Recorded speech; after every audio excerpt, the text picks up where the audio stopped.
انتظامیہ کے سربراہ اعلیٰ شیخ ڈاکٹر عبدالرحمن السدیس نے کہا ہے کہ مسجد الحرم اور مسجد نبوی میں رمضان کی تراویح ادا کی جائے گی۔ اس حوالے سے بتایا ہے کہ دونوں مساجد میں رمضان کے دوران نمازیوں پر پابندی اس طرح برقرار رہے گی۔ احتیاطی اقدامات کے تحت اس سال بھی رمضان کے دوران اعتکاف بھی ہوگا۔ تراویح رکعت 20 کے بجائے 10 ہوگی۔ تراویح 2 امام پڑھائیں گے، پہلے امام 6 رکعت اور دوسرا امام 4 رکعت، اور وتر بھی پڑھایا جائے گا۔ تہجد کی نماز بھی ہوگی، جبکہ ختم قرآن 29ویں شب کا ہوگا۔ وزیر صحت توفیق الرابعہ نے آنے والے دنوں میں کیسوں کی تعداد میں مسلسل اضافے کی توقع کی ہے۔ مملکت نے گزشتہ 24 گھنٹوں کے دوران 1122 واقعات رپورٹ کیے، جن کی مجموعی تعداد 10,484 ہو گئی۔ وائرس سے وابستہ اموات کی مجموعی تعداد 103، مرنے والوں کی عمریں 23 سے 70 سال کے درمیان تھی، اور ان میں سے بیشتر دائمی بیماریوں میں مبتلا تھے۔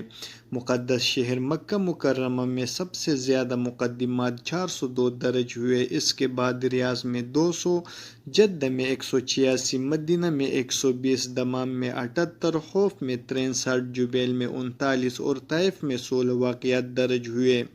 الخبر میں 5، بوریدہ اور مکہ مکرمہ ریجن میں غیر ملکی مزدوروں کے اجتماعی رہائش مراکز پر 490 جاپے مارے ہیں۔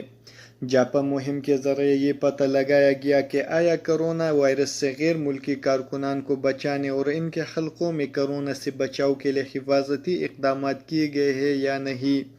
اخبار 24 کے مطابق وزارت افرادی قوت مکہ مکرمہ برانچ نے بتایا کہ غیر ملکی کارکنان کے اجتماعی رہائش کے جن مراکز پر جاپے مارے گئے، وہاں 1,35,000 سے زیادہ مزدور رہائش پذیر تھے۔ جاپا مہم میں متعدد وزارتوں اور متعلقہ اداروں کے نمائندے شامل تھے۔ وزارت افرادی قوت کے ترجمان کے مطابق مشترکہ جاپے اس مقصد کے لیے مارے جا رہے ہیں تاکہ مکہ مکرمہ ریجن کے کسی بھی کمشنری اور تحصیل میں کوئی بھی ایک اجتماعی رہائش کا مرکز ایسا نہ رہے جہاں کرونا سے بچنے اور اسے پھیلنے سے روکنے کے لیے ضروری حفاظتی اقدامات نہ کر لیے گئے ہوں۔ در اثنا الخبر کمشنری میں بھی حکام نے غیر ملکی ورکرز کے 70 سے زیادہ اجتماعی رہائشی مراکز کی تفتیش کر لی گئی ہے۔